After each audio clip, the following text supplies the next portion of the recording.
Hello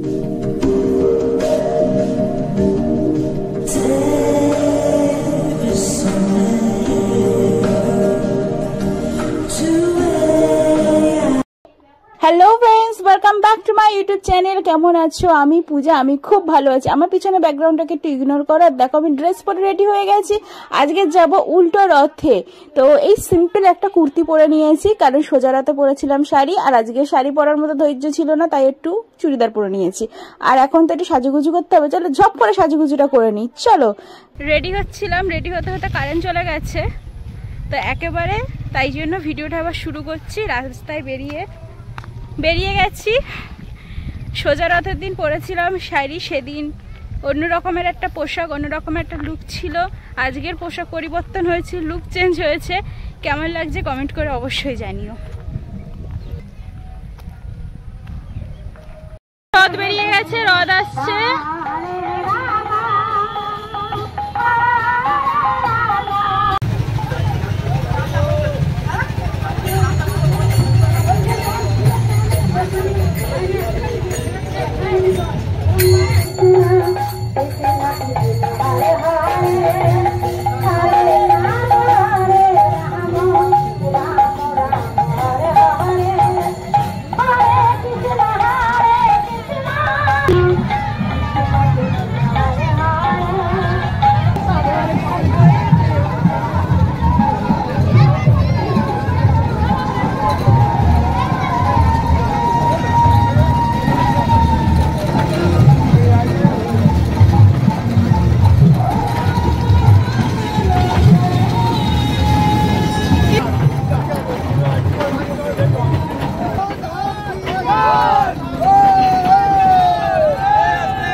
কত জ্বালা, কত জ্বালা, কত জ্বালা।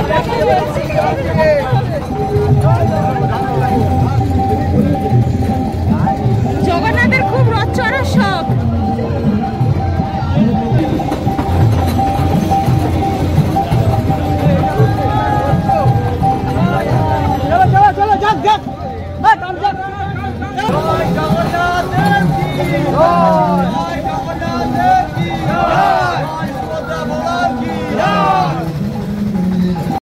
কি মারাত্মক লাগছে, দেখো গাইস, দেখো। এই না হলে গ্রামের পরিবেশ দেখতে পাচ্ছ, দেখেছো? খুব সুন্দর একটা পরিবেশ, দেখো।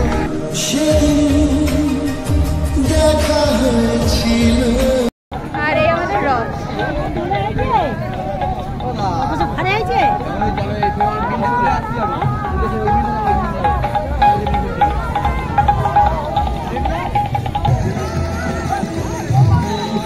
আমাদের গ্রামের মাটির বাড়ি।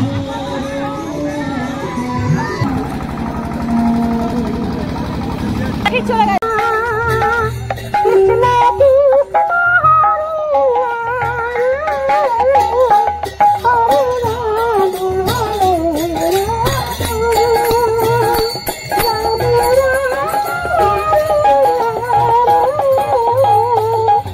আমাদের এখানে একজনের বাড়িতেই থাকে জগন্নাথ, মানে তারই জগন্নাথগুলো, তারই মানে জগন্নাথের তিনটে ঠাকুর, জগন্নাথ, সুভদ্রা, বলরাম, এটা তারই ঠাকুর, তারই ছোট্ট ঠাকুর ঘরে তারা থাকে। এখন রথ বাড়ি ফেরার সময় তার কাছে ঠাকুরগুলোকে নামিয়ে দিয়ে তারপর যাবে। এই যে রথ চলে এসেছে, ঠাকুরগুলোকে এখন নামিয়ে দেওয়া হবে। যার ঘরের ছিলে তার ঘরে ফিরিয়ে দিয়েই তারপর যাওয়া হবে।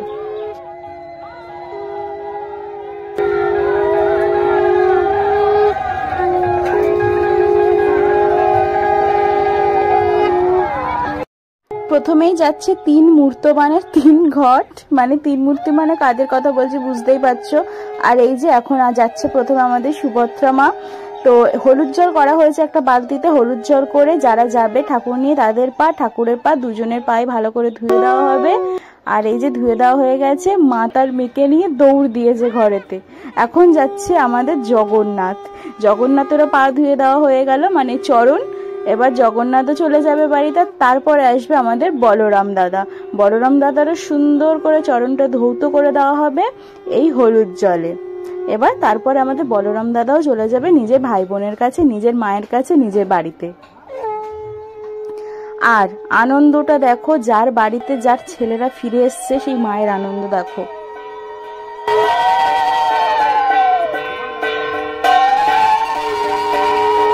ঘর দেখে বিচার করতে নেই ঘরে কে থাকে, একটা ছোট্ট ঠাকুর ঘরে কতজন থাকে দেখো।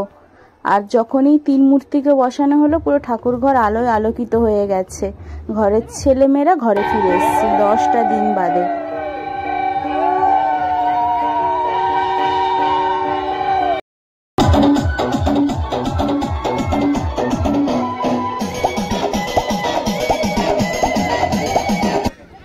অবশেষে ভোগ পাওয়ার সময় হয়ে গেছে, সবাই ভোগ পাওয়ার জন্য বসে গেছে নিচে, গান করে সবাই খুব ক্লান্ত। এখন সবাই ভোগ খাচ্ছে, দেখেছো কত পুরো রাস্তা জুড়ে সবাই বসেছে ভোগ খাওয়ার জন্য। এখানে ভোগে আজ রান্না হয়েছে খিচুড়ি আর ছোলা কুমড়ো আলু দিয়ে একটা তরকারি করা হয়েছিল, ঠিক আছে, সম্পূর্ণ নিরামিষ ঠাকুরের ভোগ। আর দেখো কত লোক বসে ভোগ পাচ্ছে। ফাইনালি আমি এবার ভোগ খাবো, কারণ ভীষণ খিদে পেয়ে গেছে। ভোগ পেয়ে তারপর বাড়ি যাবো, তারপর ভিডিওটা শেষ করব। কেমন লাগলো নিশ্চয়ই কমেন্ট করে জানিও। ফ্রেন্ডস কেমন আছো বলো, আজকের ভিডিওটা কেমন লাগলো কমেন্ট করে জানিও অবশ্যই করে। ভীষণই ক্লান্ত লাগছে আর ভীষণ গরম হচ্ছে, চোখ দেখে বুঝতে পারছো কি অবস্থা। চোখ দেখে বোঝা যাচ্ছে না, ক্যামেরার পিছনে অনেক কিছু হয়, ক্যামেরার ওপার থেকে দেখলে সেটা বোঝা যায় না। সে যাই হোক, এখন প্রায় 10টা মতো বাজতে চাই, ভীষণই ক্লান্ত লাগছে, দেখো কি অবস্থা চোখ মুখে।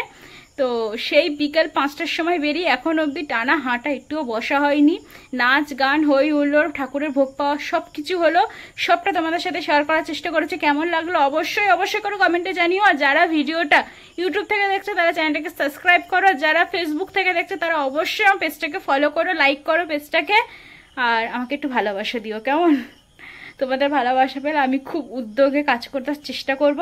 আর তোমরা অবশ্যই করে জানাও কে কীরকম ভিডিও দেখতে পছন্দ করো, কে কী দেখতে চাও আমাকে কমেন্ট করে জানাও।